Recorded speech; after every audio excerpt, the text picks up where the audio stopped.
Good evening. You're listening to Universal Truths with Mark Voltz here on WBHM Digital Broadcasting out of Birmingham, Alabama.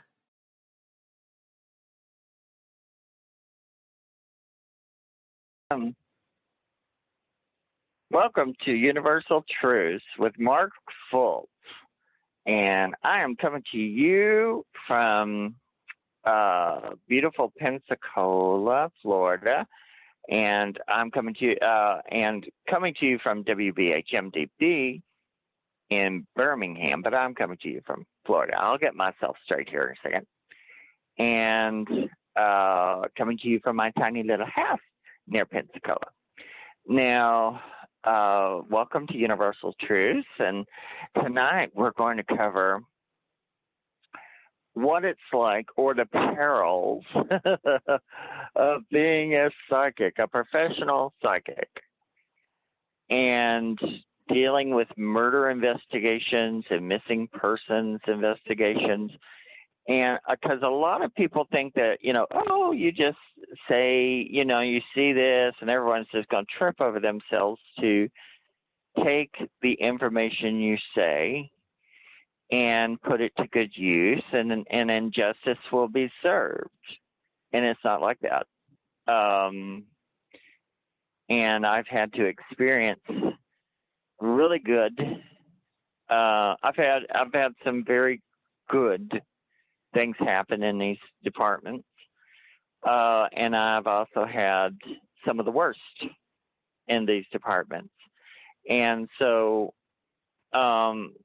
as a psychic who's been working since I was 18, and being, when I had my near-death experience 30 years ago, killed in a random act of violence, it made me a victim of violent crime. So that became a very touchy subject for me. It became a subject very close to my heart, and especially after I went through the legal system, because the legal system is terrible on victims, terrible, and worse on the families. And unfortunately, the system leans more on the criminal side because they're paying a huge amount of money. They support a lot of things because a crook will always find the cash, or they'll find someone to come up with the cash, or they'll find someone to bond them, or they're going to find the money. The victim doesn't have those resources as much. So, the money, I've never figured out how much per year, but it would be lovely for someone to look up the numbers and see what the criminal system really raises in a year. But you really can't, because everyone is individual, and they have to have their bail and their bonds, and they pay for very nice lawyers. When I was attacked, it was a random act of violence, and they proved it. I proved it in court. And, but to take those turkeys to court, each one of them had a lawyer. Now, because I was not expected to live. So when they attacked me, it was attempted first-degree murder. I died twice out of that experience, so I can say, but after I came back from that and recovered, they dropped it. They don't give you an option as the victim to have a say in it. So they dropped it to aggravated assault. So then these three thugs, which they were, probably still are, if they're still alive, I had to go as the victim, and it was before victims' rights. It was right before Sharon Tate's family, they were fighting for victims' rights. And it was in 92. So it was right at the beginning in California where there were victim rights, and it hadn't trickled down to Chattanooga, Tennessee. And you had no victims' rights, and the thing that was pushed at me first was, well, they want you to get over being mad and go home. And this is how crooks get off with stuff. So, and they didn't know who I was. And that's not who I am. And I said, no, I'm going to pursue it. And I did. And I was grilled by 3 highly paid lawyers. And I ate them for lunch.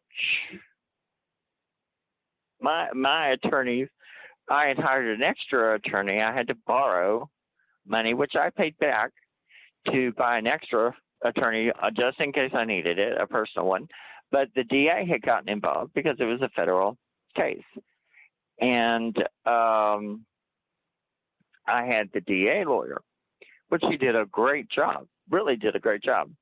And once the lawyers at the DA's office saw I was going to do it, they got behind me. But before they got behind me, it was real sketchy. I don't know what they thought. I think they see a lot of victims who are fragile, which I was fragile, just crumble and go away. And that just didn't happen. So they didn't know what to do with me at first, and then they got behind me, and I won my case. But at the end of it, the DA, the leader of these people who attacked me, the leader looked at me real ugly, and the DA's lawyer, Mr. Bobo, said, don't be surprised if he comes after you. And that was the moment. I really, really went, you really are not protected. And the system is not there set up to really protect you. They can only do something if something happens. But even though they saw that man possibly would come and do something to me, which that would have been the worst thing in his life. Because if he had, then I would have been on the other side. I would have been prosecuted by the DA, because I was not going to have these people come and scare me, attack me, because they bothered me in the hospital. When I got out of the hospital, they drove by my house trying to scare me. Things like that. I put up with a lot of abuse. But once I won my case, they went away. As a matter of fact, they remember me every time it's about time to vote, because they're felons. They cannot vote, which, good, if that's the most I ever got. But to show you how things are, I was supposed to get restitution. And so after the court, I waited a few weeks, no word. So I contacted the judge's office, and they said, oh, we're not going to pursue that. So I won my case, but they had said that in front of the newspapers to make it sound good. And but they just weren't going to pursue it. When you're a victim, you're really you're in a hole with muddy walls, and you're digging at it, trying to get out. You may get out, but it's not easy. And if you get out, you don't get out easily or all the way. You may win the war, but you may not win the battle. But for me, I won enough. I wasn't about the money, because one of the guys that, the youngest one, his family, before we went to court, offered me $30,000 to walk away. And I said no. And I found out later it wouldn't have mattered, because they were being prosecuted by the feds. But I was very proud of the fact it wasn't about money. I've never been about that. And for a criminal to pay me off, that didn't fix the point of the criminal being held accountable for what they did. They're just paying away a problem. So when you see these rich people paying, there was actually a case not too long ago, paying something to go away, that doesn't mean that person is innocent or anything. That means they had the means to make it go away, but they weren't held accountable for their actions. So once I went through this, I became a huge victims advocate because I saw what they go through. And they will let the criminal, the murderer, the attacker, the rapist, they will let them have a lawyer, and they give them a chance to tear down the victim, to make the victim look guilty of being attacked. Oh, well, maybe they asked for it, or they try to make it where it's like, oh, the poor innocent little attacker. Oh, the poor little innocent attacker. You were a temptress, walking down the street, or you were, shame on you for wearing that jewelry that made them want to steal it and kill you, or, it's kind of crazy. So they really tried to go after the victim. And so I became quite an advocate. And that was 30 years ago, going on 31 years ago. And since then, I've had several people I've known, because Chattanooga, everywhere has crime. And you have cycles of crime. And during the cycles of crime, you have different kinds of murders. You have a rise in different kinds of things, depending upon what the anger issue is at the moment. And in the 90s, I'm gay. I was, and so in the gay community, it's unfortunate to say, but because we are a target, people dehumanize gay people and trans people and Black people and Latino people sometimes, and immigrants, and they just go act like we're not human, and then it's okay. And then as a group, they can say, go do this, and they'll go do this. And what does it matter? They're being told it's okay by a bigger person or someone with a strong voice. And they will go and take and kill or hurt individuals that are in the target group that they want, like gay people, Latinos, poor Blacks, gay Blacks. It's one thing to be poor and Black or poor and white, but it's a different thing to be poor, Black and gay, or trans, or poor white and gay and trans. And the crime rate against those people is you wouldn't believe. You just wouldn't believe. And the more I was around the community, the more murders that I became aware of. And then I had several precious people that were murdered brutally. And it got me involved in working in murder investigation and also missing people, because we really don't understand how big that is until you work in it as a psychic. You hear these cases all the time. And so many times the legal system, which is already faltering, it's so overwhelmed, it doesn't want to have another case. So when a case for people that really are socially not accepted come in, they just want to ignore it. And so so many cases fall through the cracks because the state does not want to pursue it. And we will cover some of that because I have some cases that I put myself at risk to get the information and go to the cold case people and give them, and I don't mean just psychic stuff, I mean give them true from the horse's mouth evidence and have them just go, oh, well, because they don't want to pursue it. But boy, if it were a rich white person or a rich straight person or, it's a different subject. And that's just the truth. It is a totally different subject.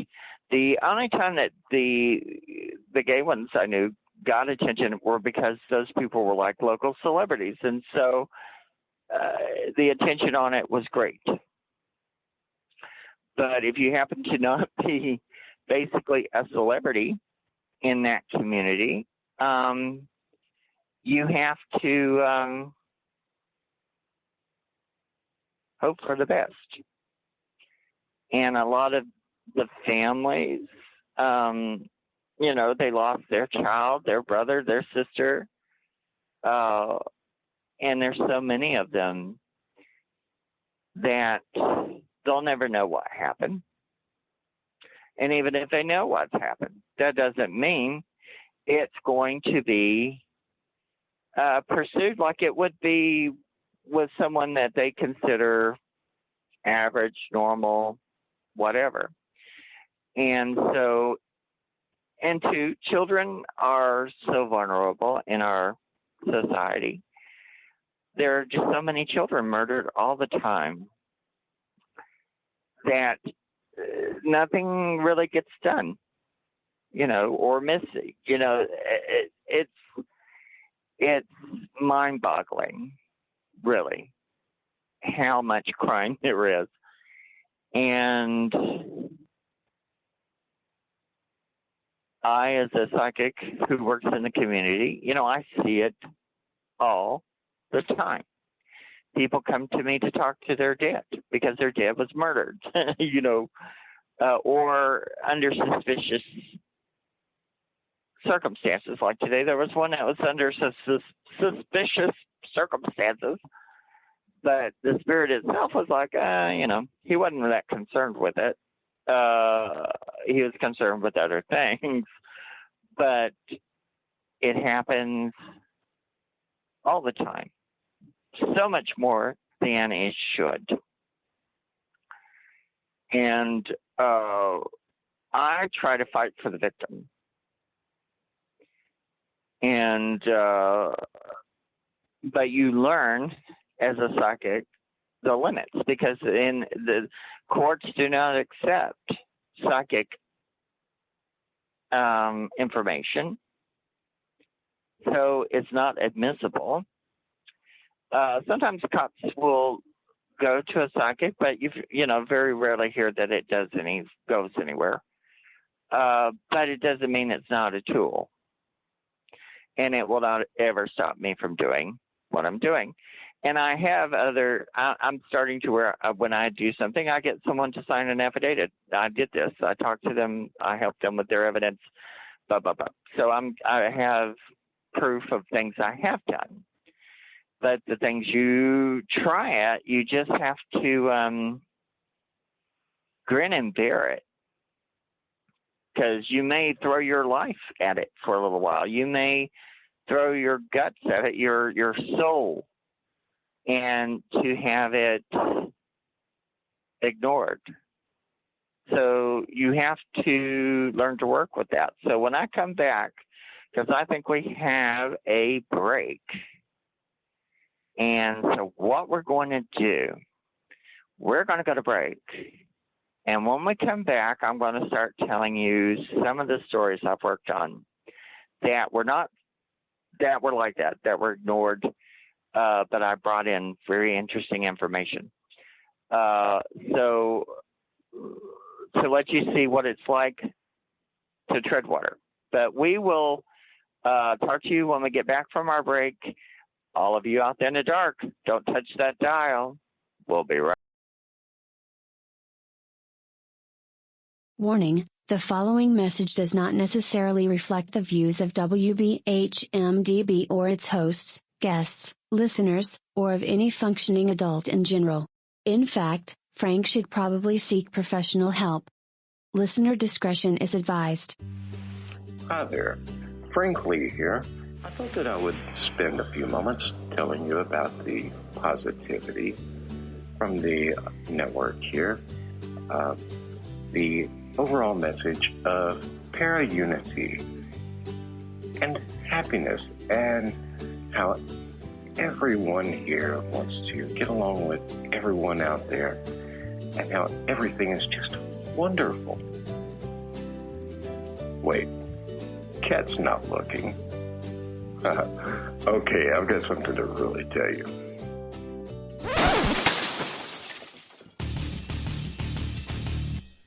Okay, so I'm going to tell you what's really going on. Honestly, all that being nice and positive crap was kind of hurting my soul, as dark as it is. So, what's really happening? Well, you see it all the time. Everybody and their brother out there has a paranormal team because they watched a couple of episodes of Ghost Hunters or some crap like that. So they go and they spend half their mortgage payment on tools and things that light up that they don't understand. And then the next logical step, after buying matching black t-shirts and posing like 90s rappers for their Facebook page, is to, of course, have their own podcast. Well, you know what? You're not going to find that crap here.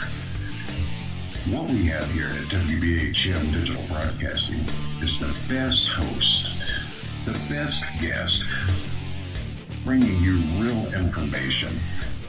All of the hosts here on this network know their stuff. They are the people who have been out there doing the work, doing actual research. And no, by research, I don't mean binge watching some kind of cheesy TV show on Netflix. I mean reading books. I mean out in the field doing the legwork. And who are they interviewing on their shows? They're bringing you the people they have learned from. They're bringing you the best in the field, covering all kinds of topics, from UFOs and aliens to Bigfoot to cryptozoology to ghosts to anything you can think of, a bit strange and unexplained. It is here, and you're going to get the best information here. So stay tuned to WBHM Digital Broadcasting. Don't go anywhere. Speaking of going somewhere, I've got to go before my mic gets cut. We'll see you there on WBHM-DB.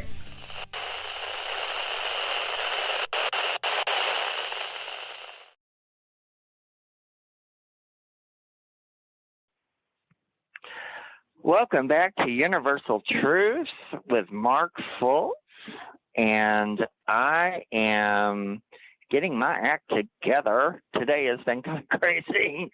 So I'm coming to you from WBHM-DB in Birmingham, Alabama, coming to you from my cute, tiny little house near Pensacola, Florida.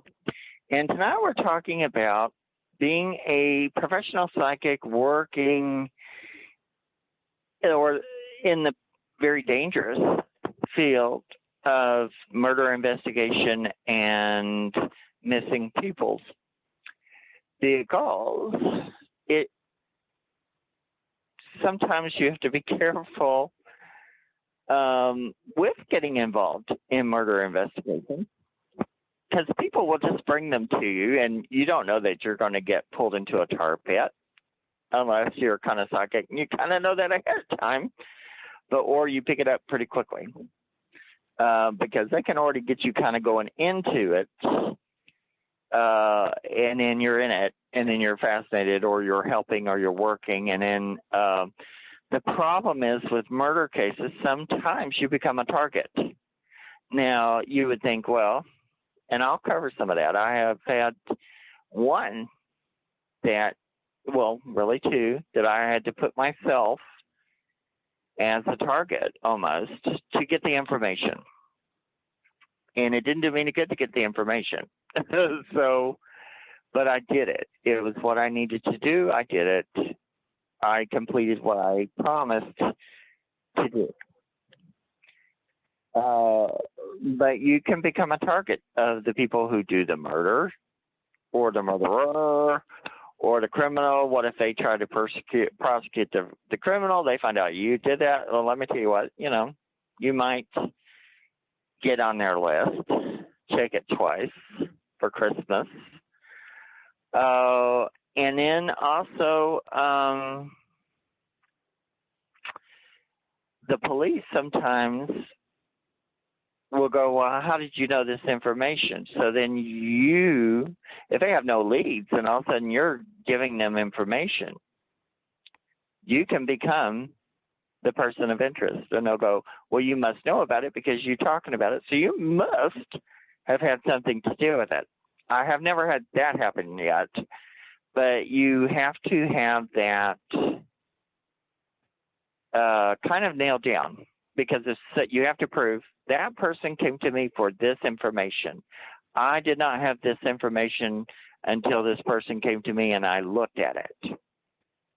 So you always have to make sure as a psychic, or that you're going to a psychic to work with, take a piece of paper and write down, I went to this person to get this information. This is the information they gave me.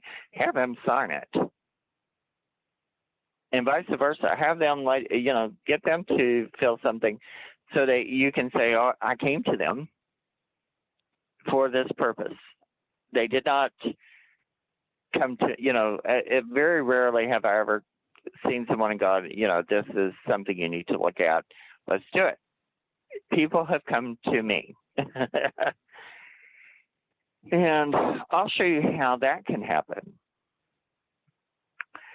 In early, I think it was 2001, somewhere 2001, 2002, I was still living in Chattanooga in what they called Highland Park. And I remember being in my big old Victorian home. I had gone to a psychic fair. And while I was at the psychic fair, these ladies came up to me and they said, we're trying to find information on our uncle who's missing. And I said, don't tell me anything else. Gave them my address. I said, just come to me and I'll look at it. Because the psychic fair just wasn't the right environment for it, because there was people wanting readings. I didn't have time that I needed to look at what I do. Because what I do is I do days of meditation before I will even approach something, like when somebody says I have a very important case. I always try to tell people, don't tell me anything. And nowadays I do say, don't tell me anything. Let me tell you what I see. And I will do days, maybe sometimes a week's worth of meditation. Then you come to me and I will tell you what I see. Or, if you have something that we need to specifically look like that, then we will do that. But let me get my stuff together. So I got my stuff together. They came to my home. I didn't know anything about their uncle. And I can still see it as clear today as it was then. I looked down, because visions are very interesting. They're very superimposed over everything. They're like on glass, and you're just looking at this projection on glass, sometimes superimposed over what's happening with you. I looked down, and I could see a man's arm laying on the ground. And I said, why am I seeing a amputated arm laying on the ground? Well, we're looking for our uncle's body. They found the torso but not the head or the arms. And they grabbed me like a hot crab in a meal, and got me into a car. I said, just don't tell me anything. Let me see what we're doing, where we're going. So we drove up to this house. At the time, it was like 40 minutes away from where I lived. And it was way out in the country. And when I pulled up to it, I recognized it. I didn't remember the story, but I recognized the house. And I was like, oh dear, because I remember it was something really bad. But we got out, and I went inside the house, and when you go inside the house, it was a crime scene. And it happened quite a ways back, you could tell. But you could see there was a chair, like an easy chair, like a recliner.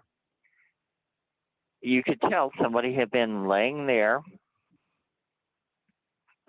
probably, watching TV, whatever, and someone had shot them.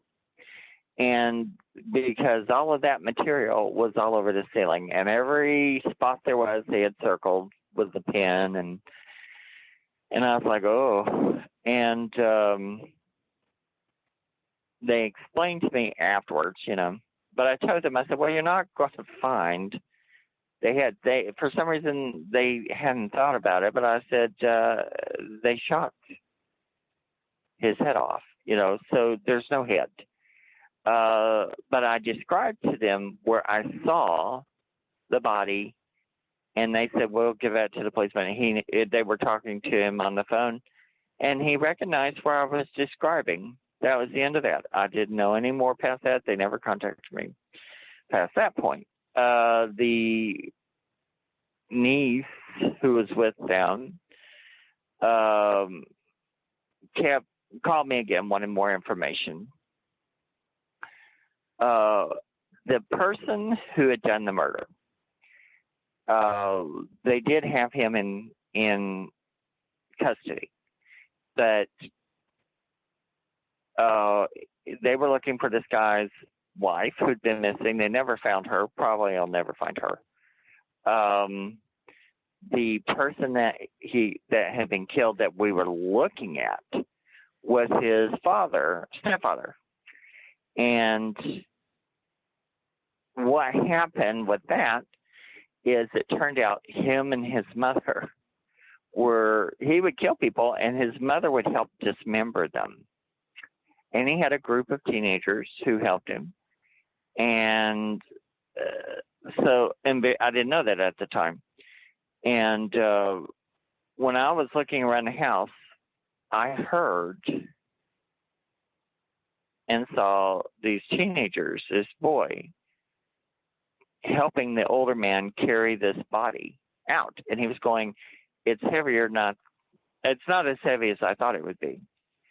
And that child, that teenager, was another victim, because later on he had helped the murderer with this murder, and then later on the murderer killed that boy and his girlfriend, and that's how he got caught, because he started killing the kids that were helping him.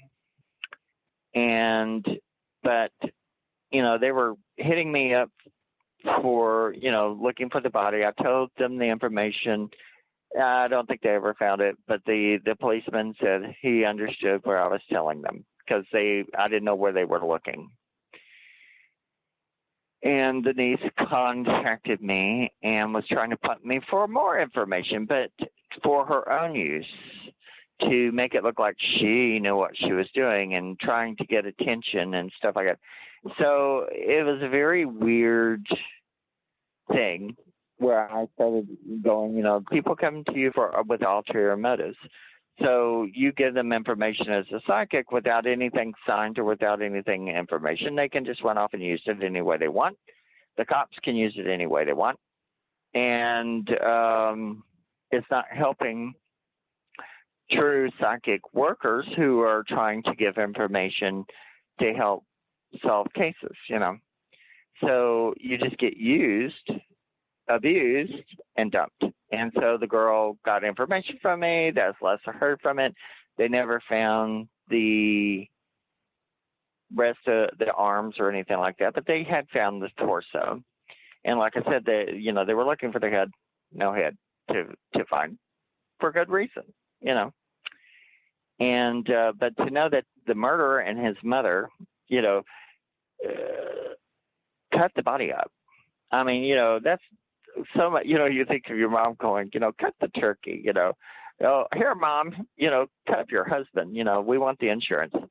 So it was a large learning experience for me because I learned you need to be a little bit careful how you, because I was really idealistic and people would come to me for help and I was just an open book. I was like, here, let me help you. Let me help you. Let me help you.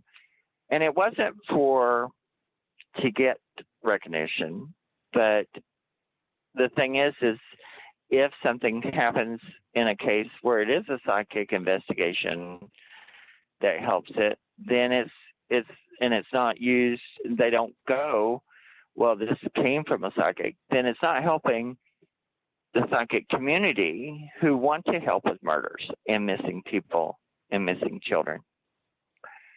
So, but it taught me, you have to watch out for the people coming to you because that girl tried to use information, tried to milk me for information. And I caught on and, quit giving her stuff because she was trying to use me. Now, here's an example of the work I do, like with the missing person thing. A lady came in, it's been about 2 or 3 months now. I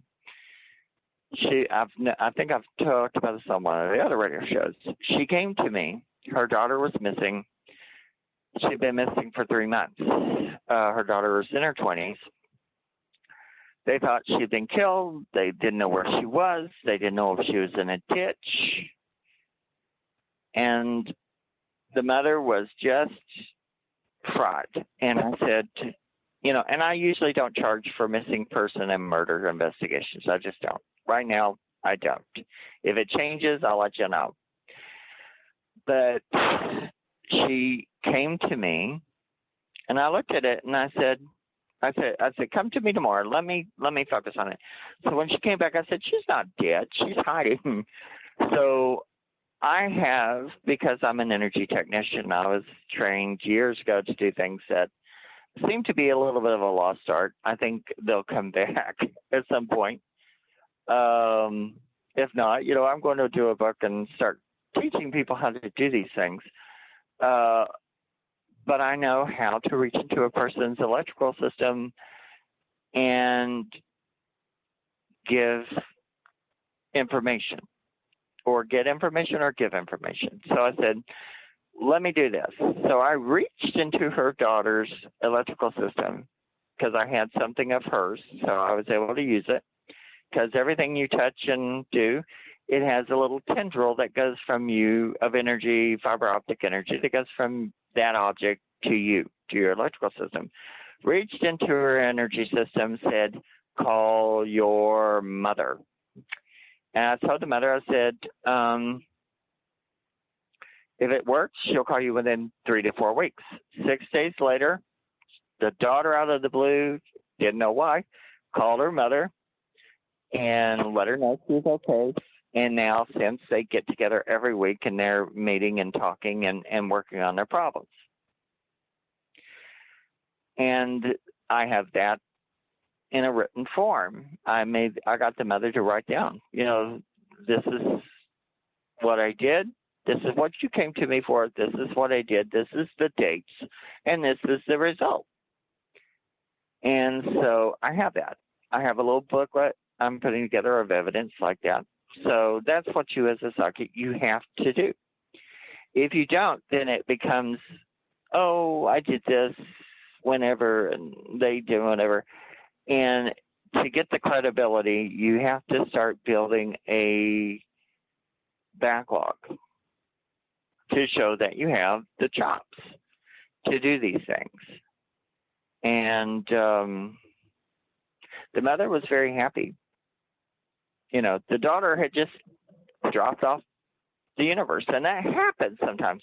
And actually, somebody the other day came in because they had heard about me being able to do that, but they wanted to find their missing wife. But it was a different kind of missing wife. They married this girl from another country who had come here, married them, and she decided she just took off after she got married and got, you know, getting her green card and all of that, and she just left.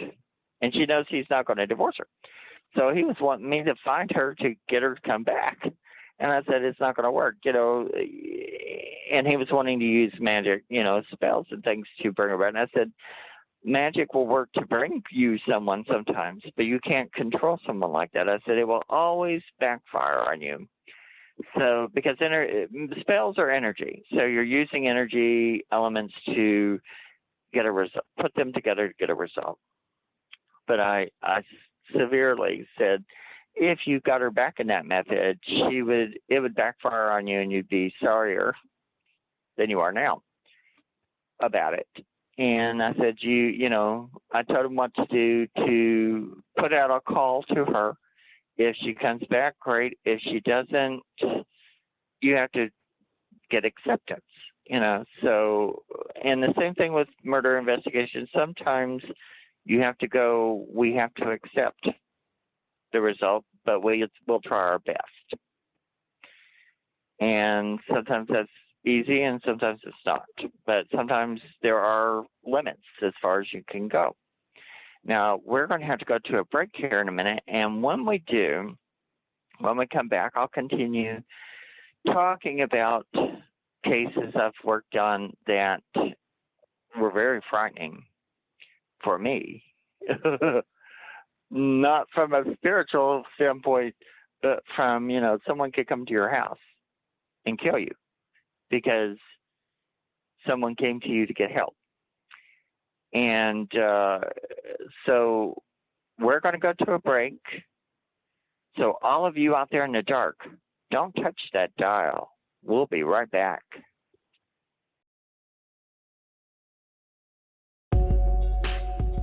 You are listening to WBHM Digital Broadcasting, the best in paranormal talk, only on Paranormal Experience Radio, broadcasting live out of Birmingham, Alabama.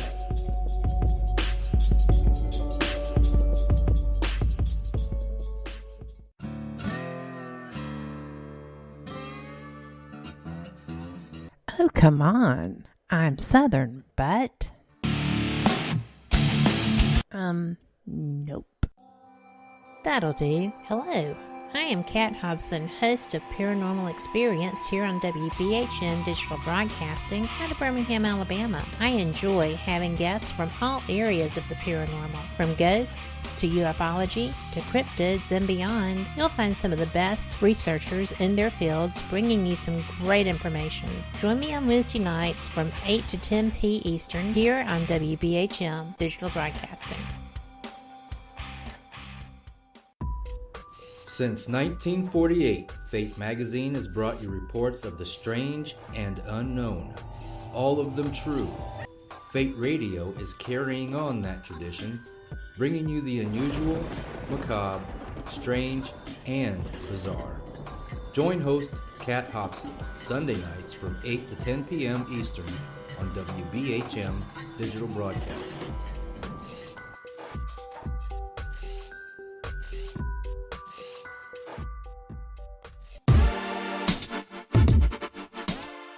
Listening to WBHM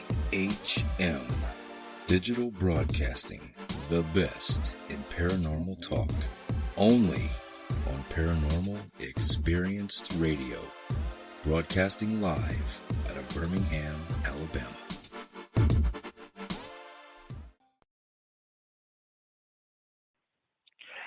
Welcome back to Universal Truths with Mark Fultz, and I'm coming to you from WBHM-DB in beautiful Birmingham, Alabama, from my home in my cute little adorable tiny home near Pensacola.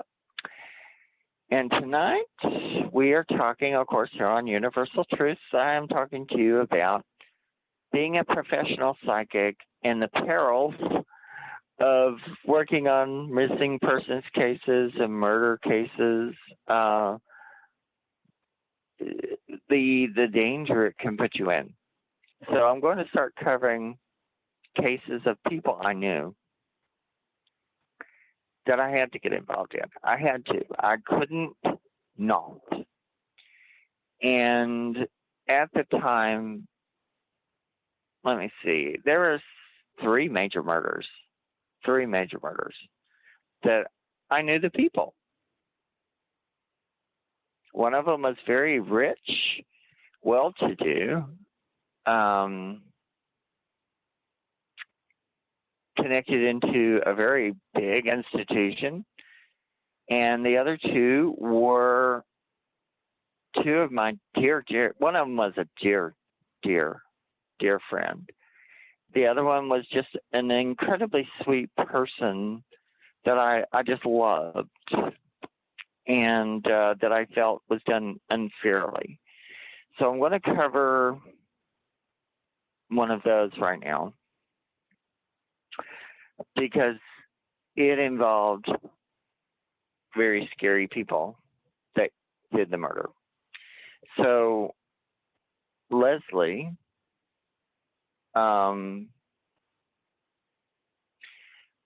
when I met Leslie, I met her at a Thanksgiving dinner in the 90s, I think.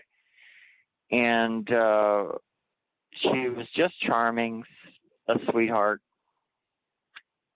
And I liked her immediately. Now, she was with somebody. Hopefully I'll remember to bring that back up.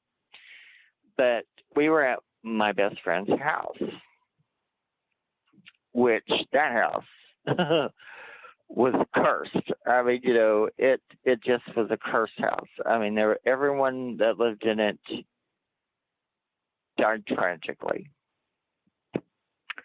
It different things, and it was very haunted. It was very strange, but they all died tragically. But at that time, we were having a great Thanksgiving dinner, met Leslie, and after the dinner, her boyfriend had to go earlier to do something else. So the other person, my best friend at the time, Lester, that was his home. So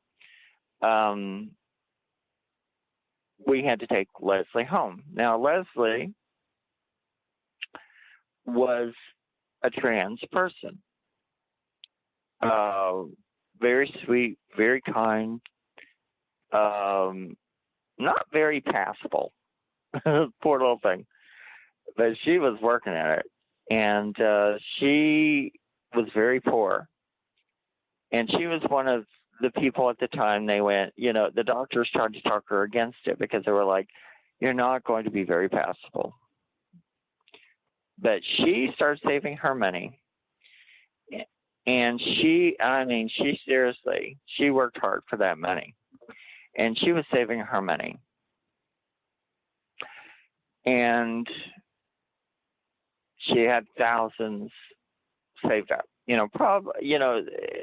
I can't remember how much it would be, but it was, but how much it would be to get the surgery. But I know someone had told me she had over about between $3,000 to $5,000 saved already. Her mistake was not putting it into a bank. She kept it at home.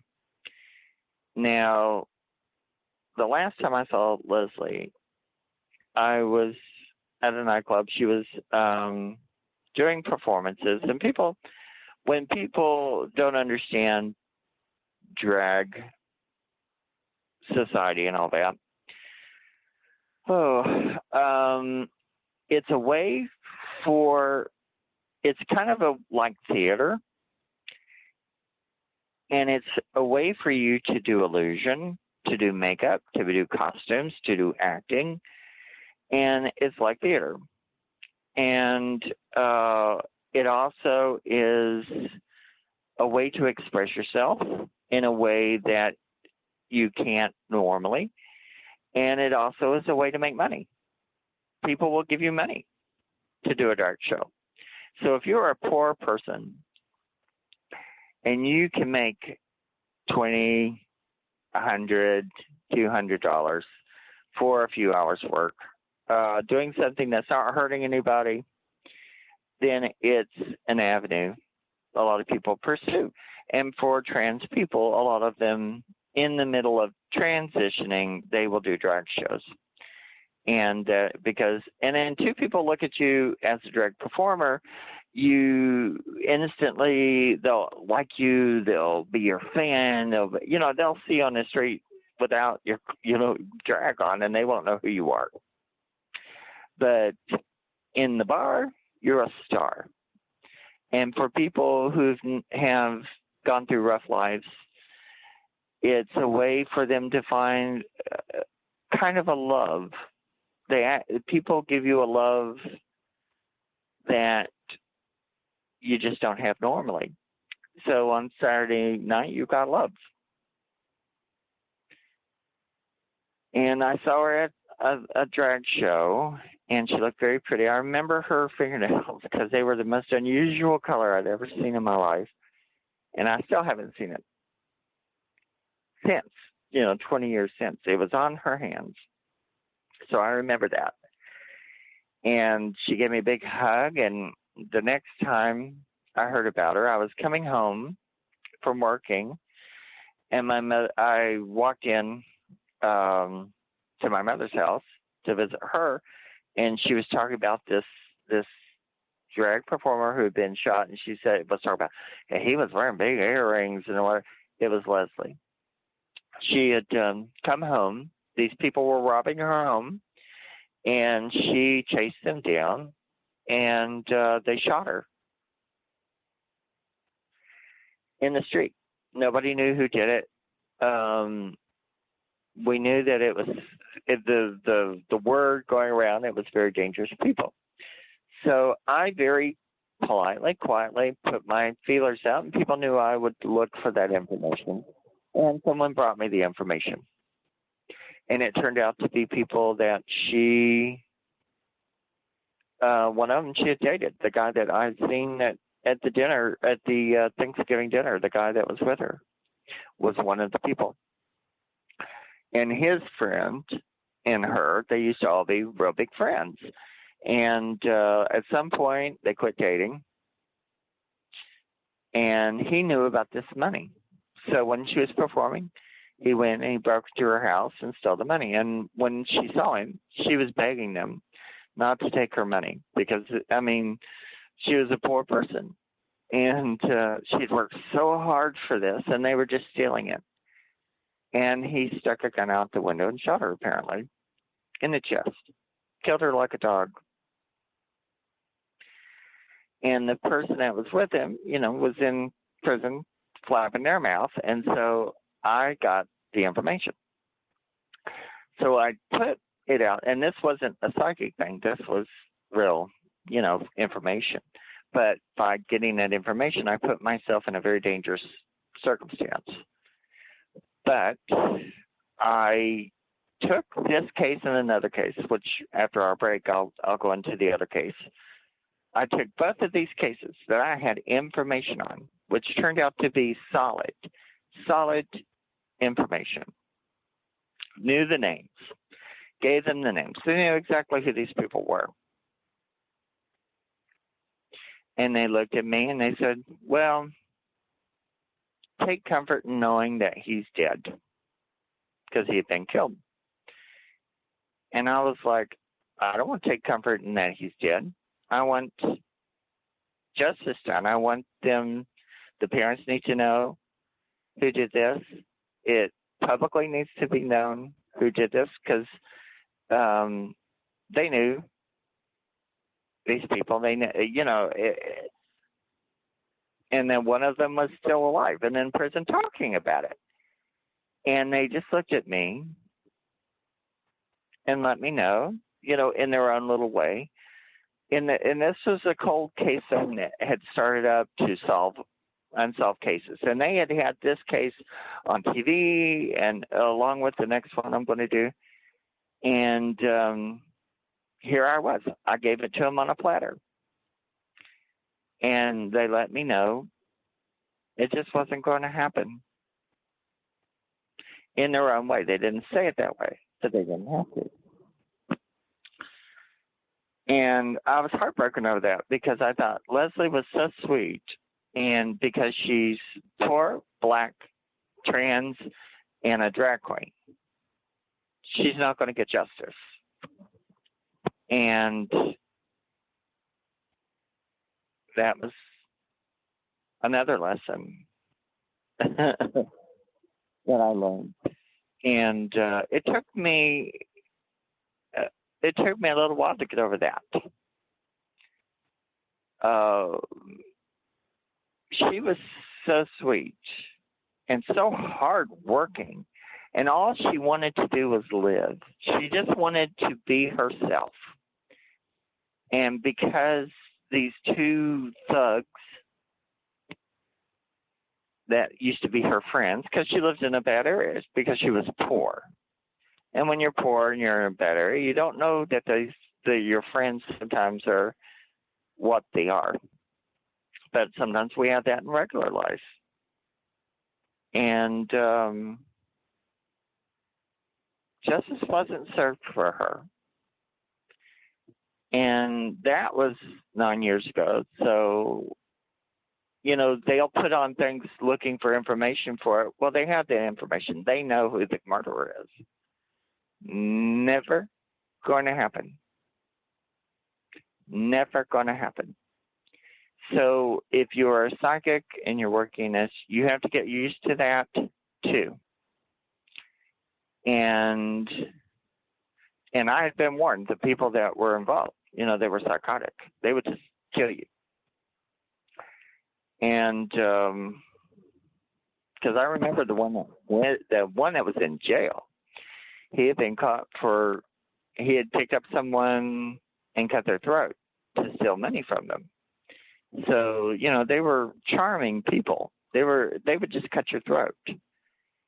And I put myself in a position, and the people who told me, they were scared to tell me, but they told me. But they knew I would go to it. And I went to it. And, but I'd do it again in 2 seconds.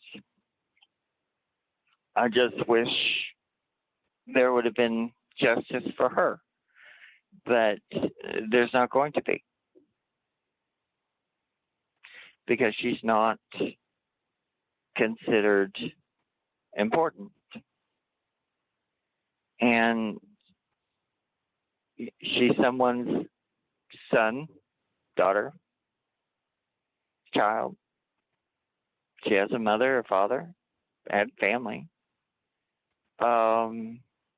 People who loved her. And the streets are littered with thousands upon thousands and thousands of these cases every year. Every year. So, as a psychic, the next case will be a psychic investigation, but it happened at the same time. So this one, though, I took in solid, traceable stuff. Even with that, they just ignored it. So you just have to get a thick skin if you're going to work in these things, because you may, like I said, you put yourself out there. Sometimes you put yourself in a place that may not be good, and you may pay the price for it. So you have to be willing to take the price, because if somebody come and killed me, I stuck my nose into it. I asked people to help me, and the information came. But it could have also come at the cost. We're going to have to go to a break. And when we come back, I'm going to tell you one that happened at the same time. that was a psychic investigation, and I'll tell you what happened with that. So all of you out there in the dark, don't touch that dial. I'll be right back.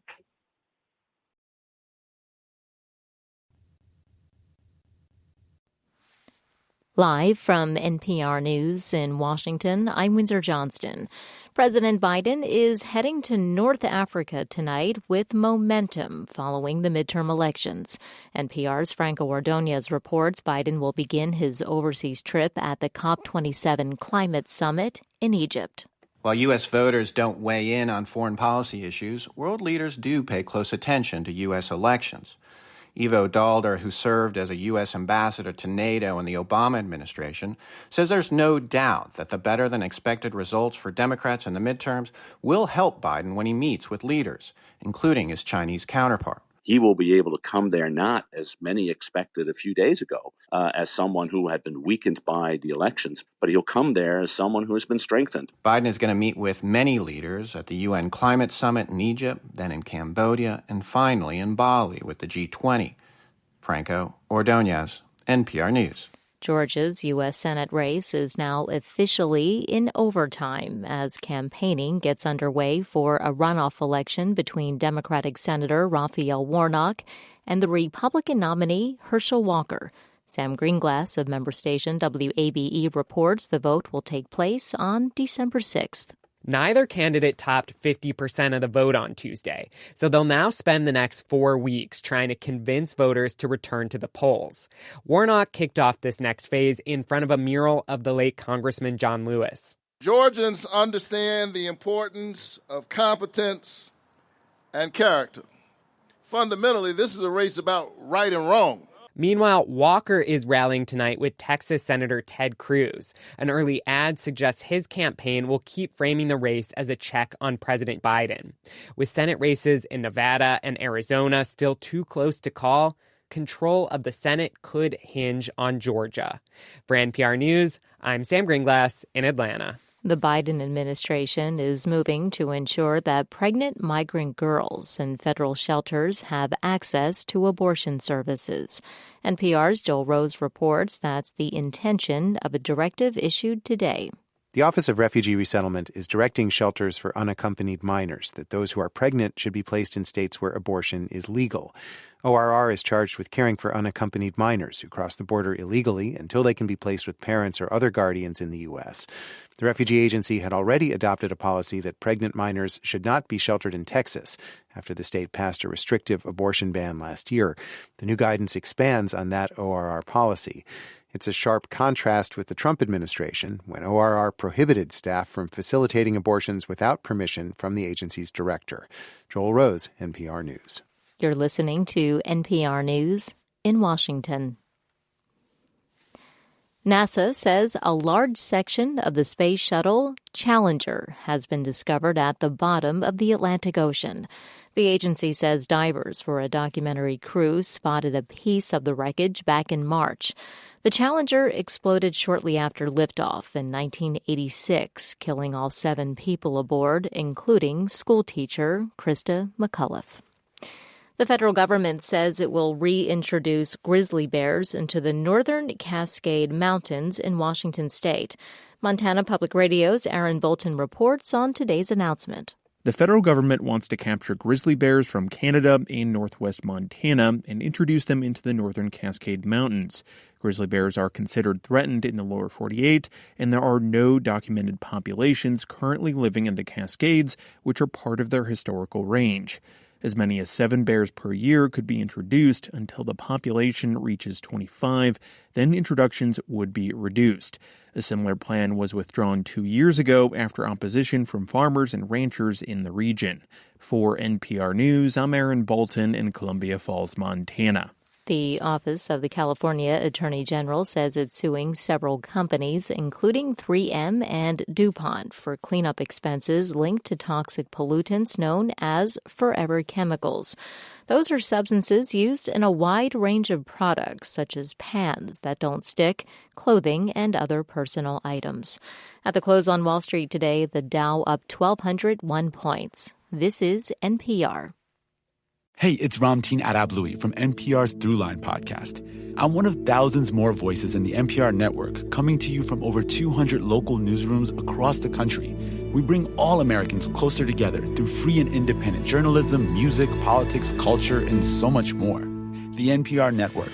What you hear changes everything.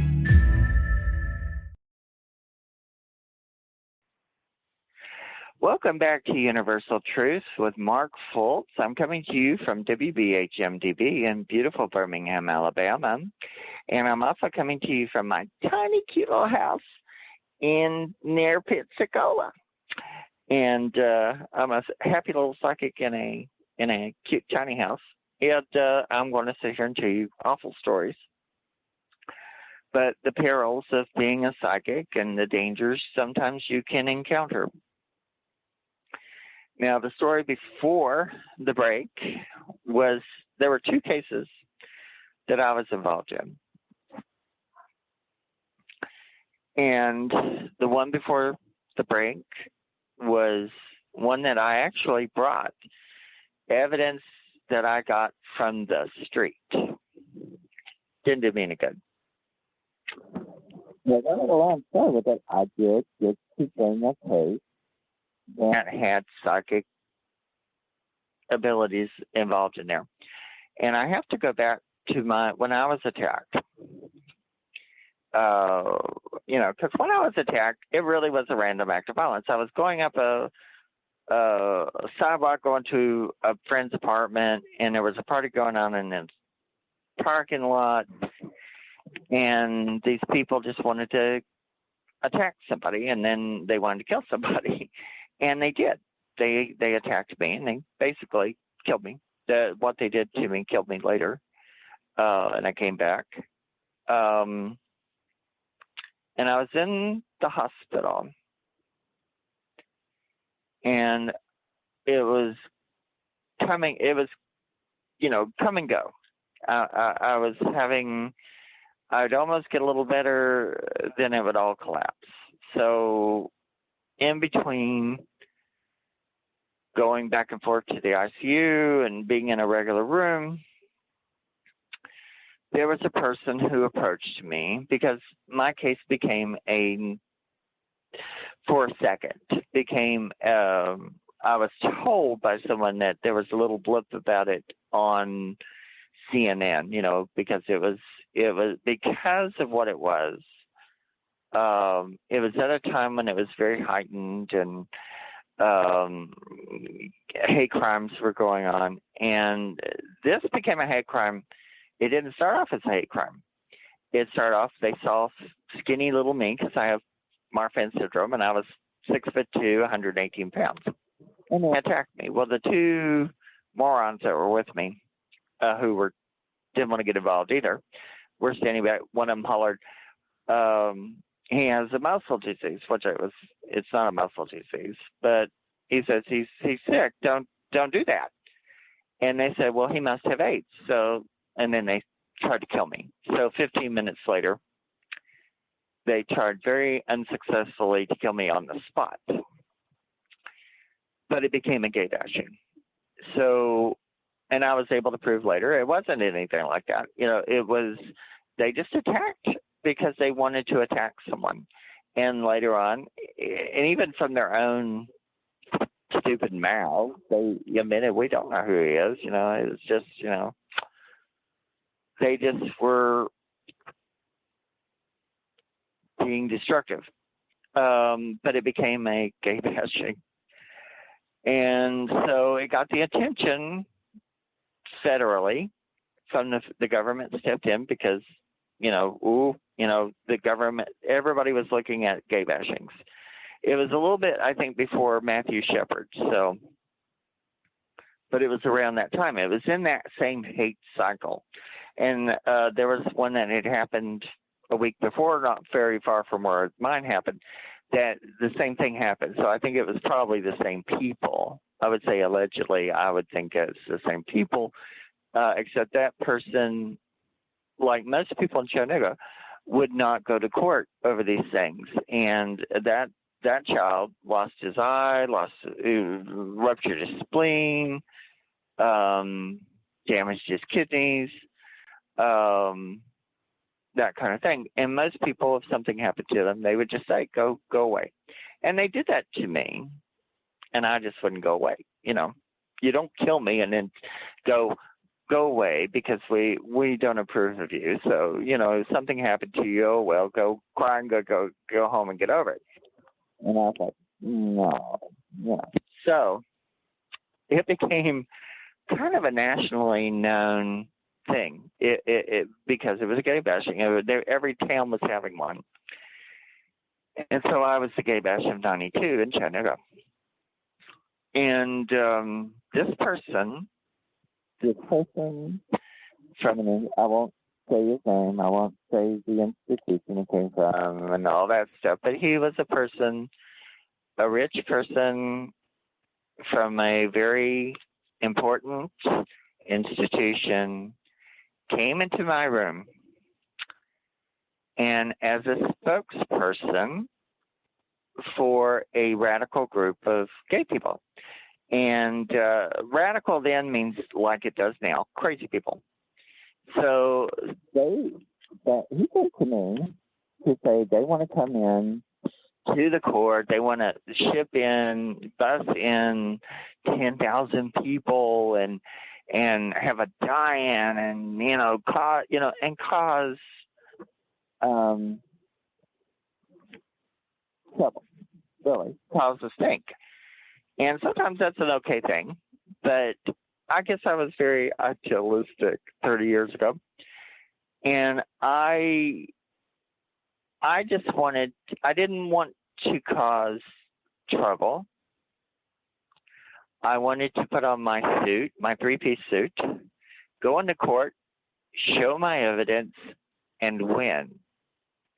And that's what I did on my own, because my witnesses and everything, they thought I was going to be rich. So they started making plans for what the money they thought I was going to make. They were making plans for that. I was like, when I found that out, that was kind of crazy. And then they didn't want to be involved, so they dropped out. So it was me. And I went in my three-piece suit, and I won. Hands down. I ate them for lunch. I ate them. I ate their lawyers for lunch. Pre-victims' rights. So it was the first case of that had ever been won in the Chattanooga courts. It was one for the books. But when I was in the hospital before it all hit, this person came to me and he wanted these people. These people said, well, we'll put you under guard and all this stuff, but we're going to come to Chattanooga and we're going to come about 10,000 or so of us and we're going to tear it up. And I said, no, I don't want that. So the person, was around when I was doing all this stuff and won and all that. And I got an award for Citizen of the Year for doing what I did. And I was the gay bash of 92. And I got to go to all these fancy parties, meet all these rich people. And then after a year, I knew it would fade off, and it did. And then I just became poor little Mark, who was, living in the projects and trying to survive. And I didn't let these people fool me, rich people, poor people, any of them. And I met a lot of people who tried to fool me. So, but he was not happy with me because I didn't go along with that. So I knew him for several years. And I'd see him socially and stuff like that. And I would go support what he was doing. But he didn't like me because I didn't go along with their thing. So that person was murdered in the late 90s. Brutally executed. And I was very saddened over that. I mean, we didn't like each other, but I felt sorry for him. He didn't deserve to be butchered. But I didn't know what to do about it. So I went, well, if it comes around that I can help, I will. 17 years go by. Case still unsolved. Big case. And not solved. So I'm getting ready in a few days to go to the cold case people with the case about my friend Leslie, which, of course, I told you know what happened, which was I might as well have thrown a rock at the Empire State Building. That done me as much good. But I was thinking and sitting there trying to go to, I was having insomnia, so which I have a lot of, some just from PTSD. So I was flipping and flopping, trying to get to sleep, and I turned over, and there stands the person that had been murdered 17 years ago. Hadn't seen him in that time. And there he was in his outfit that he usually wore. He didn't have his glasses, so I take it that he was buried without his glasses. His face looked all right, but he was as pale as a piece of chalk or a piece of marble. Sometimes ghosts will look like that because he's a ghost. He wasn't just a spirit. He's a little bit of a discarnate.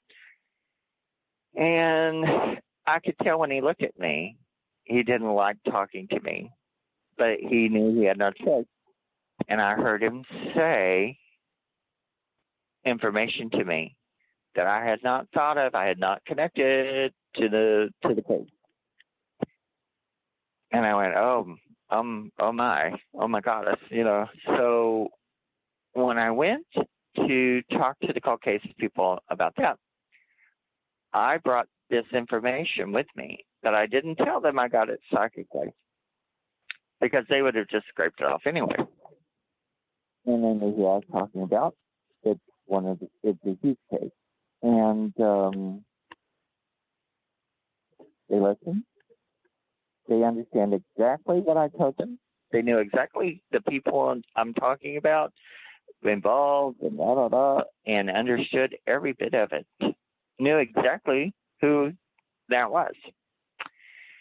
And then they informed me other issues of the case that I did not know. And the person who'd been murdered, because all of this stuff I read it, because it was a hit. It was a hit done by, there were so many rich people involved and high-ranking people that he knew. And I think he was betrayed by some of these people. But there were so many. There was a big institution involved. There's all this other stuff. And then there was a tawdry element that was thrown in that happened that I think it resulted in the murder. But because of the tawdry part and the rich people and the influence, it'll never get solved. So they took my information. But I knew when I walked out of that office that it'll never be solved. The other one was a poor black trans drag queen. Never going to be solved because she's a poor black trans drag queen. And this one isn't going to be solved because it was a rich, important, highfalutin white trash experience. But they took my evidence. They knew my evidence was correct. I don't think that, and in that case too, to try and be nice to them, I think it would be hard to pin they know there is a person that they know of. It's just, it would be hard to get something on that person because that person is very important. What's important, I think, they're probably dead by now. But by doing that, I also put myself in a situation. That's why I'm not saying names and things like that, because it would put me in a target. So I learned a lot from turning in evidence. They did accept evidence from me. They didn't know it was psychic. The other one was evidence from the street. And it didn't matter if it was from the street or if it was from psychic, it wasn't going to go anywhere except out of their file. So now we have to go to a break. When we come back, I will continue with stories about the perils of being involved in murder investigations and missing people. And so all of you out there in the dark, don't touch that dial. We'll be right back.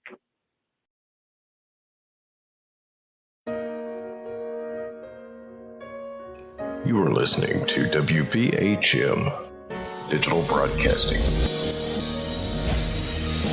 The best in paranormal talk radio.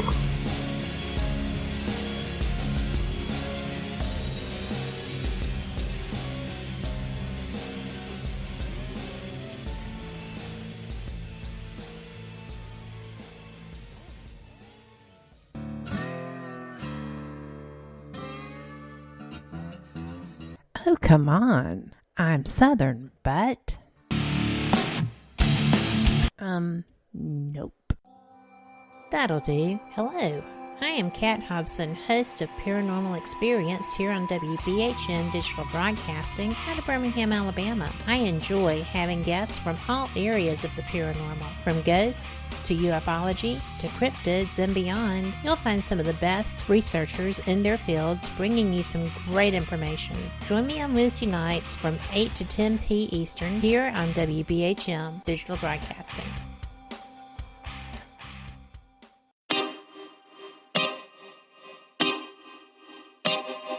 This is Jason Bland, host of Midwest Paranormal Presents Paranormal Soup, where we stream live as a webcast every Sunday night, 11 p.m. to 2 a.m. Eastern, with guests who will blow your mind. Live ghost box sessions where you can call into the show to see if the spirits will talk to you, and the World Wide Web of Weird with the latest in paranormal news and evidence. We're bringing the weird every Sunday night, 11 p.m. to 2 a.m. Eastern on our Facebook page and YouTube channel. Don't forget to follow and subscribe.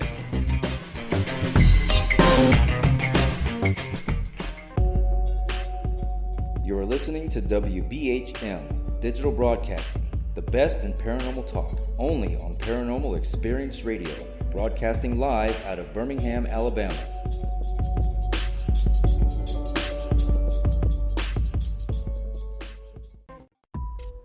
Since 1948, Fate magazine has brought you reports of the strange and unknown, all of them true. Fate Radio is carrying on that tradition, bringing you the unusual, macabre, strange, and bizarre. Join host Kat Hobson Sunday nights from 8 to 10 p.m. Eastern on WBHM Digital Broadcasting.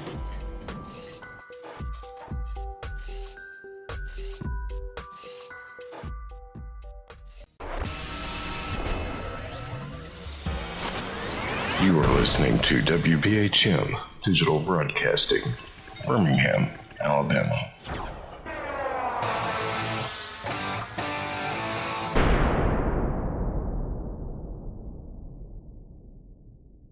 Thank you for listening to WBHM Digital Broadcasting out of Birmingham, Alabama. The time is 23 minutes after the hour. Welcome back to Universal Truth with Mark Fultz. I'm coming to you from WBHM-DB in beautiful Birmingham, Alabama, and coming to you from my cute, tiny house in Pensacola, Florida.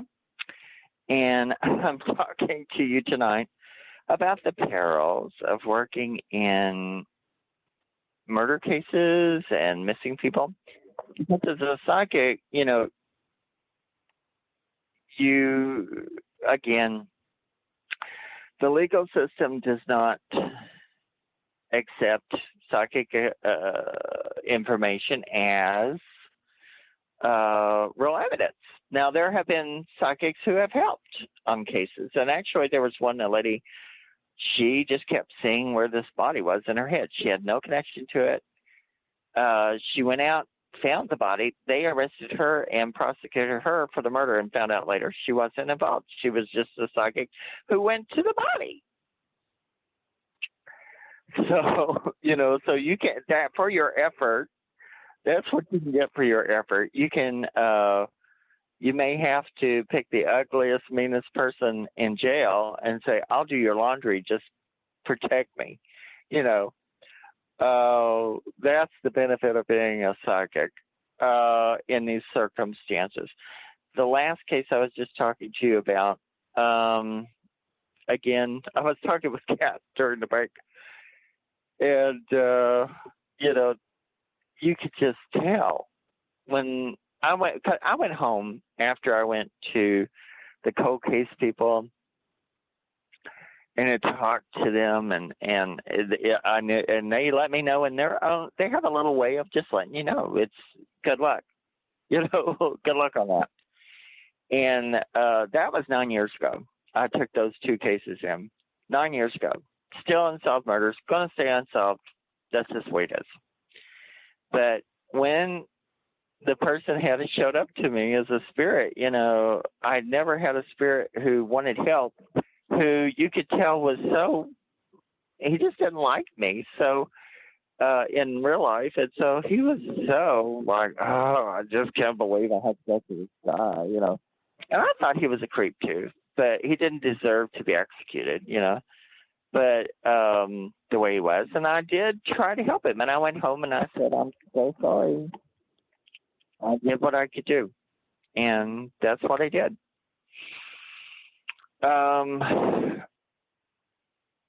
I'll tell you some more stories. Let me see. This is a weird one. I used to do those in Chattanooga. I had to do the check cashing kind of thing for a little while. And there was the ladies who worked in there, I was friendly with them. And one of them's name was Joan. And one day I came in, she was gone. And the other lady told me about, she had moved on to another job. But she said, she knew I was a psychic. She said, did you ever talk to her about her son? I said, I didn't know about her son. And she said, well, her son has disappeared. He was murdered. They know he was murdered. They just haven't been able to find the body. And my aunt was very close to her. And my aunt died. So, and the woman's name was Joan. And I felt like I really would have wanted to help her. So I thought, I really wish I could have helped Joan. So about a year and a half later, I'm working at a metaphysical store, Stonehenge, in Chattanooga. And this girl comes into a seance. I was doing seancing. In 96, I started doing seances for healing and closure. And I'd started off reading a book by Susan Northrop, and I went, I can do this. So I started doing it and became very good at it. It's one of my things. I love spirit work. And so this girl came to one of my seances. I didn't know who she was. And during talking, I said, your brother is talking to you, and he's showing me that he's in a cemetery, but he's not buried in the cemetery. But he's showing me this cemetery, and there's this little white building. The ceiling, the roof was white, but it was like a cinder block building. And I said, he's showing me like a map, and you would go around the building and go into the woods, and he's buried there. And I told her that. I said, he's wanting to be found. She immediately runs home, calls her sisters and stuff like that, calls her mom. It turned out to be Joan's, one of her daughters. And that was Joan's son. So there was another daughter that wanted to go see if I could look up the body. They knew where her and that brother, the mother had been gone when she had left them for a little while during a period, and they hung out with very bad people. But they thought they were their friends, And the boy, the young man, he would hang out at these people's house, and they were criminals. They were just criminals. and kind of like, they would do a thing kind of like the outlaw biker. To become an outlaw biker, you have to kill someone. So as initiation. So he was friends with these people, but he was laying on a couch one day, and he had outlived his usefulness, I guess. And someone used him as a initiation kill, I guess. And they had found evidence he'd been buried in the yard in the house, but the body had been moved. So they never were able to find the body. And we're talking, 20 years down the road. So I told them all this information I was telling them, and I thought I was being helpful. Well, the daughter and her husband, they were really strange, and they kept trying to test me. And so we were in a car. We went to the house where everything happened, and I don't usually give mileage. But I said, and I didn't know that area from squat. It was in a place kind of called Collegedale, Ottawa. If you ever go out there, you'll just go, what on earth? There are places out there that it is deliverance. And I didn't know that area, any of it. And I said, get in the car, go to the left. We're going to go 3.2 miles, and there'll be a cemetery up on the hill.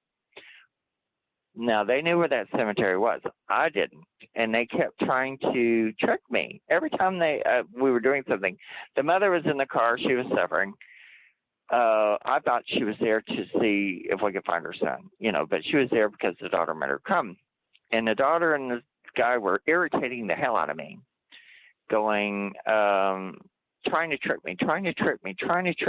And finally they said, well, there's the cemetery. 3.2 miles to the dot. And as we're driving up this incredibly long driveway to it, because it was like up on a hill, and I said, there's a man in the cemetery. His name was Charlie V. And I said they used to call him Charlotte V because he was so pretty when he was a little boy. So when we got up there, they were like, yeah. I said, I see the tombstone. And I see the little white house, and I drew a map. I had drawn a map. Not only had I told them about this, I drew the map. I drew the map at the seance. So the month before, or whenever it was. And I had the map. So we drive up to this cemetery. When we got out, something happened that has never happened to me before or since. It was like a little crossroads. You had to cross this little crossroads to get into the cemetery itself. When we all did, it was like we put our hands on an electrical fence. It was like, shh. And I said, whoa, this is it. This is it. And they felt it. They were like, wow, And they went looking around, and they came back and said, we found Charlie V's tombstone, which is what I was talking about when we were cut up. So I connected with the spirit. There it is. There's proof. Everything I was saying, though, they were going, anything about the case. The sister knew all of this stuff. But it was like she was trying to keep me from getting to that information. So we get into the cemetery, look over to the right. There's the little house. It was a little utility house. And I break out my little map, and I said, this is what we're looking for. And I showed where it trailed off.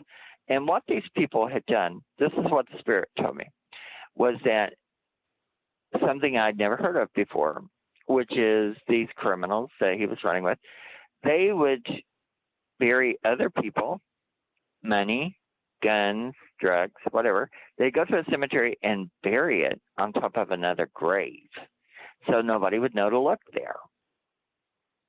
So at first I thought, well, maybe he's buried on one of his graves. And the spirit went, no. But since they had considered him family when they killed him, they didn't bury him in the cemetery, but they buried him very close.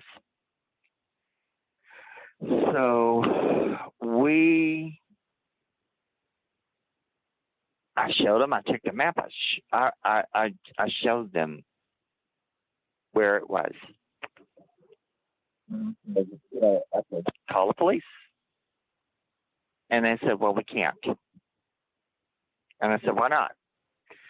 The sister, because she had tried to entrap people that were their friends that she knew killed her brother, she tried to entrap them. She got herself in trouble with them and the police. So if the police came, they would arrest all of us. So we couldn't even report that we were looking for the body. And I was like, get me out, devil. And they're like, no, don't catch us, they'll arrest us. I said, well, this is where he is. Now you know where he is. And she would go, I don't feel it. And I thought, well, you don't feel it. Your feelings had not solved it in 20 years. But she knew. She knew what he was wearing. She was, she knew all these details.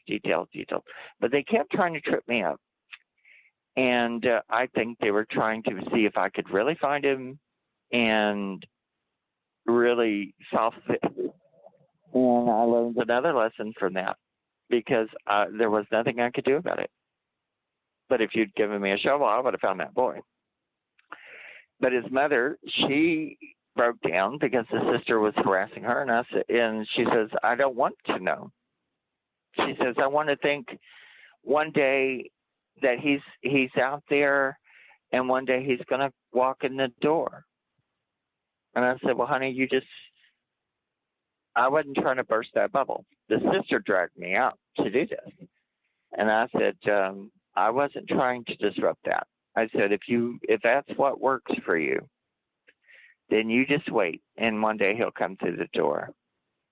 But I can tell you, I know exactly in the dirt where that boy was. I had drawn a map. I had drawn 2 or 3 maps. I found the cemetery that I didn't know was there. I gave the mileage for it. I identified a person that was in the cemetery that we found there. They found his tombstone. And everything like that. And it just was crazy. And I had to walk away from it. And that's been years. That's been, probably 10 or 12 years. So, and he had been missing 20 at that point. So, see, another thing that, like I said, there are cases I've brought information to that work, that I've helped with, that I've been able to help with, that I've been able to help find missing people, and I've been able to help people get closure when they couldn't because the system wasn't going to help them. And in this case, the families were some of the worst problems. She was this sister. She was trying to make sure something kept hidden. So, but they wanted to see what I could find, and I kept finding stuff that they didn't want me to find. And it was the craziest thing I've ever experienced. So I learned a lot from that too. And another case that someone came to me, there was a girl in Chattanooga that she had 2 children. Her husband was going to kill her. And she knew he was going to kill her. And she would tell people, if something happens to me, he did it. And he killed her. She disappeared. And he got arrested for something else, for a bank robbery kind of thing. But they never could find her. So a friend of hers approached me and wanted me to, they talked to me about 2 sites, and I told them the one that I knew of, and that was the one they knew about. So we went to it, and it was a dump. It was a dump that people would go and bike in, and dirt biking and all that stuff. And that's where, he brought the body. And I said he wrapped her up in, some carpet and dumped her body out there because, believe me, you wouldn't find it in that area. And they said, well, he owned a carpet company. So there's TikTok. So they took me there once. We went back. The second time was very weird because they were just trying to confirm their stories. But their stories weren't solving the case. So they wanted to milk me for evidence and then try and use that and say, but my evidence was not going along with theirs, but I was telling them stuff there was no way I knew. And we went there. The last time we went there, there were two weird things that happened. I brought a psychic with me to help, possibly, but it was probably not the best thing because they didn't care for that. And then they brought a girl that was friends with the missing girl and the husband who is in the jail. And she was there to get information to see what I was telling them. And they brought her with them. And the last thing that I told them, we were in the dump. And we were at this, I said, go down here. And we stopped. And I could see her walking. And I described her. And I described her in a dress. The type of dress was a dress that in the 90s was popular, but at that time they weren't being worn anymore. And they haven't really come back in style yet. And but I described that dress. And I described the browns and the black, the browns, the oranges, the colors in the dress. And she knew exactly what dress she was wearing. And I said, she's wanting us to follow her. Let's get up here and follow her. And they said, well, it's dangerous because there's snakes and there's wells and holes and pits. So we're not going to, we'll come back. So they never contacted me again, wouldn't respond to me. They didn't want to hear me because my story wasn't their story that they had in their mind. So 20 years later, they're still looking for that girl. I know she's in that field, in that dump.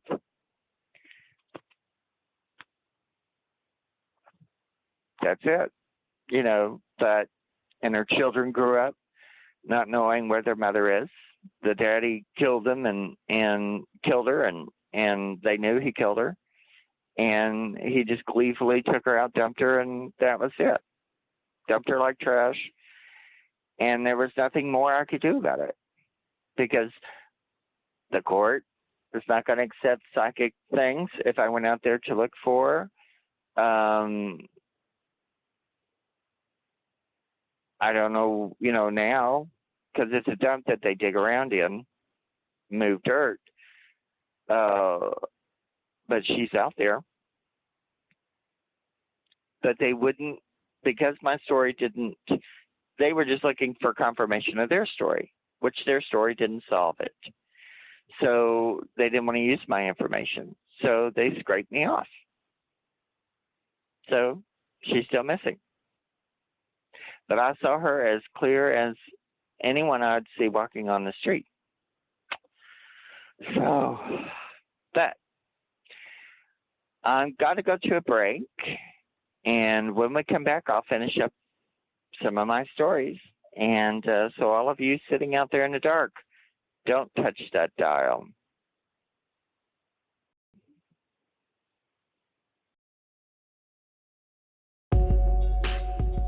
You are listening to WBHM Digital Broadcasting, the best in paranormal talk, only on Paranormal Experience Radio, broadcasting live out of Birmingham, Alabama.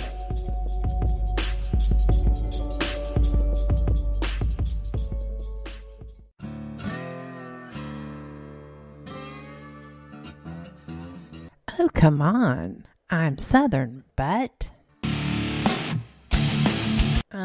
Nope.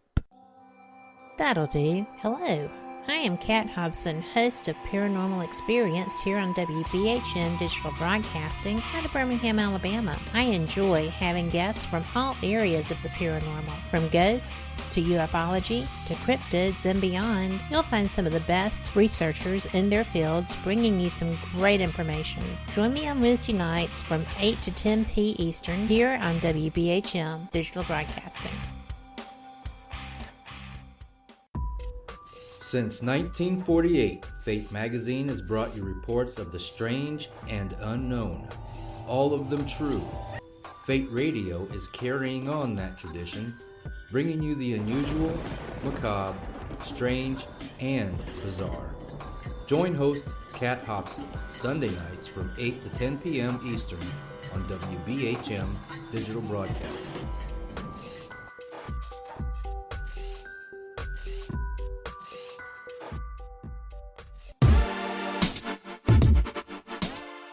Listening to WBHM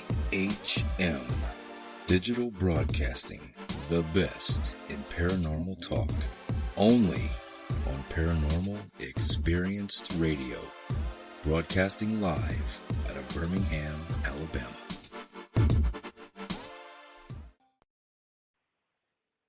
Welcome back to Universal Truths with Mark Fultz, and coming to you from WBHM-DB in Birmingham, Alabama, and coming to you from my tiny little cute home near Pensacola. And I've been talking to you tonight about issues and things I've learned from the perils of being a professional psychic, working in murder cases and missing people cases, and there's more stuff. But I'm telling you the ones that I learned lessons from. Because I think when I first started, when I was 18, I was like, I want to help people. I want to help people. And I want to be a good psychic, and I want to help people. And so when I came into this, you know, I feel like I can talk to the dead people. So let's do this. Let's help these dead people. Let's help the living that are looking for their dead people. I think it's terrible that there are people missing, that people, you know, the families don't know where they are, or details or things. People come to me all the time, and I'm able to, you know, the first thing I start with is don't tell me anything, let me look. And then, you know, if we go into murder investigations and stuff like that, then I do. And I've helped people personally with their problems. Now that you can do anything legally out there, I've come to that understanding. I do want to do some projects coming up where I think I can show how to work that and try to work with law enforcement and things like that. But the law enforcement has to pursue the cases. You know, sitting there going, well, we're a cold case thing and we want information. Bring us information, even if it puts you in peril, and then we look at it and we're not going to use it. That's bull.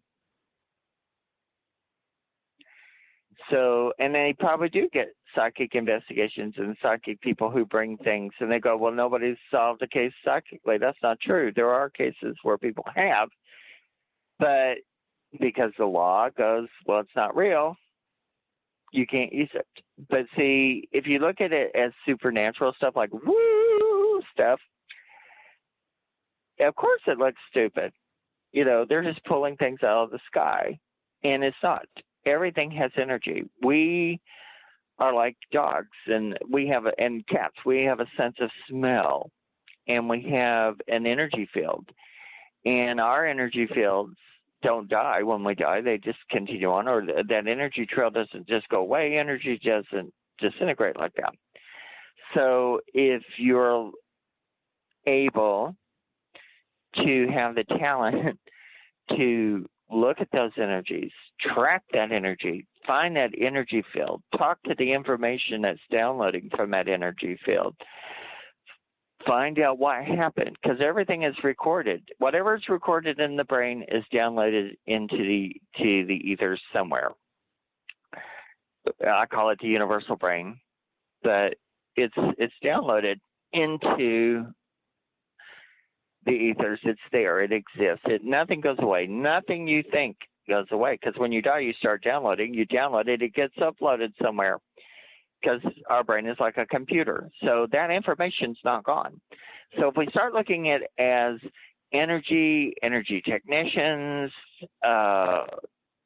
seeking the trail, heat-seeking, we could start to do these things. The techniques I used to be able to reach into someone's energy field and say, call your mother. I can do the same thing in a murder investigation, because the soul of the person, the energy field of the person, is not gone. It's there somewhere. Let's download that information. Let's find out what happened to these people. Let's prosecute what we can. But see, sometimes, too, you have to not jump ahead. To me, the first important thing is find out where that person is. See if we can find that body. If we can't find that body, let's find what we can. I've had more successes than I have failures. And these things that happened to me weren't failures. They were frustrating and painful and dangerous. And so as a psychic, if you get into these things, you have to think about it. And I have never heard a psychic really talk about the dangers of it, because you're putting yourself out there. You may make yourself a target. And then you may make yourself a target of the killer. You may make yourself a target of the legal system, who's sitting there going, well, we don't have anybody that we can prosecute, but this person knows something about this case. Maybe they did it. Let's get them, So we have to find a way to work with people. And then, too, like I said, there are people with ulterior motives who want to use these cases as part of their ulterior motive, their ego, their something. When people die and disappear, there's so many strange things that go on in people's minds. When I got into this, I thought, I'll have a talent. I'll find a way to make it work. People will want to make it work. Then the legal system, if you bring them something that they really have to look at, they'll have to look at it. And all of that's not true. Not true. And it's not that psychics couldn't do these jobs. We're kept from it because it doesn't fit into a lot of religions. It doesn't fit into the legal system. But it's stuff that comes from human experience. We're coming from where our bodies are meant to be energy technicians, and we can smell, we can hear, we can see beyond the eyes. So let's use our tools that we have in our electromagnetic field to accomplish these things. I mean, I have tools I've made to be able to tell, before it's all over, I will have some things that next year people are going to not believe, because I have boards that I'm using to find murder, the categories of murder and death, and the chemicals and the mileage. And then I'm maybe going to make a thing to where, because I'm terrible at a car, you say, what kind of car was it? Gray. So I'm going to have a thing to where I can start divinating cars and mileage and names in a way where, because I'm limited on names, I'm going to make it where I have more than 100 per letter per sex. So, 3,500 names per male and per female that I can look through. I'm going to show people that I can do these things and that I can remote view and that I can do these things, and that I'm not the only one. I'm not the only one. And if you are the psychic, if you're going to do it, you need to be objective. You need to really know if you're good at it and not. And if you're not good at it, what can you do to improve? It's like acting. You can't really be taught to act. You can only take your talent you have and improve it or sharpen it. But you have to have the talent first. Everyone has the abilities, but it's not necessarily a talent in everybody. And you have to be objective. So, like I said, it's worth it every second that I've ever had to go through.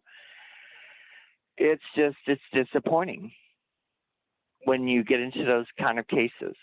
So you have to keep your chin up and you have to get a thick skin. And I will be working at doing more. I'm just going to be doing it in a different way. But it can be done, and it will be done at some point in the future. It will be in 30 years. They'll be looking back at this going, oh, we could have been doing this. Because, the government used to study remote viewing. That's the same thing. It's like you can remote view to find out where these things are, where people are, what happens, So don't give up and understand that, and if you look at my books and stuff like that, you'll see I have evidence. I have the receipts for a lot of stuff, but these were just things to let you see how difficult it is because you can grind at something for over a year, work hard, search, find people, find information, and then find out crickets. Well, that's all fine and good. We're not going to do anything with it. But that's all fine and good. Even though we say we're going to do something, we're looking for information, but we're not really going to take that information.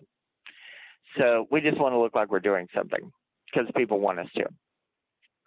That stuff's got to stop, but, it never will.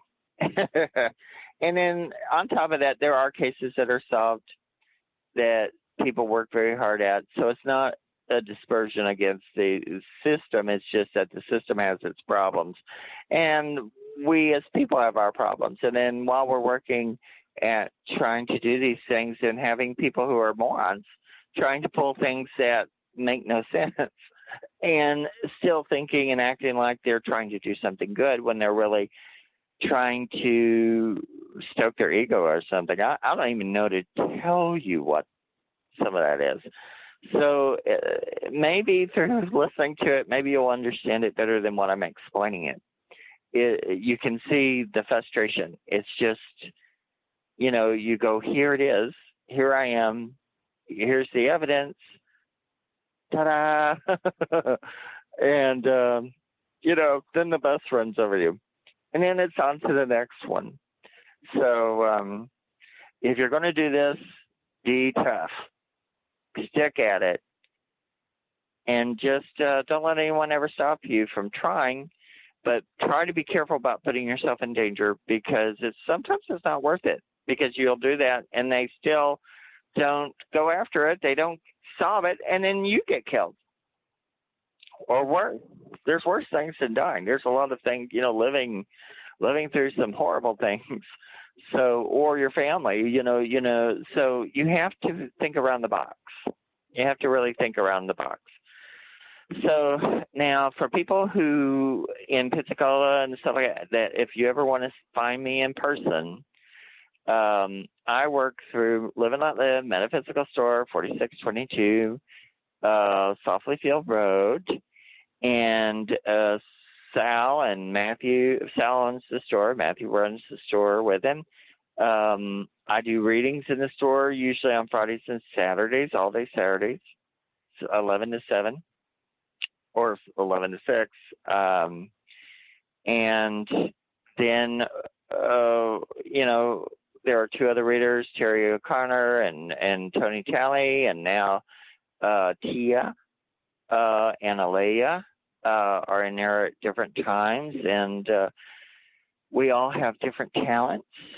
And I bring 42 years worth. So if you need me, come in. If you want to see me, call ahead of time, 24 hours ahead of time, see if I'm going to be there. And if you're coming in from a long ways and I'm not there, call and see if I can get me to come in. If I can, I will. Or I also do things by phone, if I need to.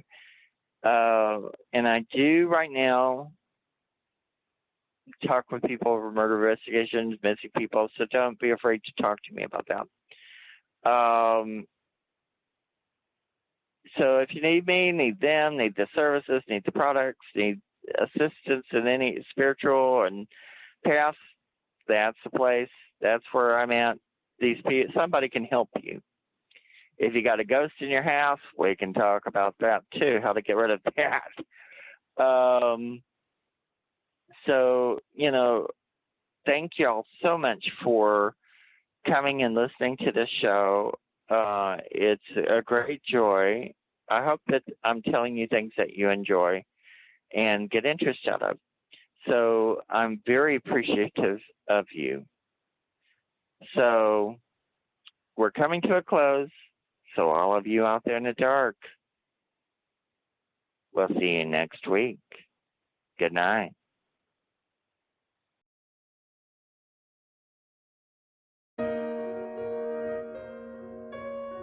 You are listening to WBHM Digital Broadcasting, the best in paranormal talk radio.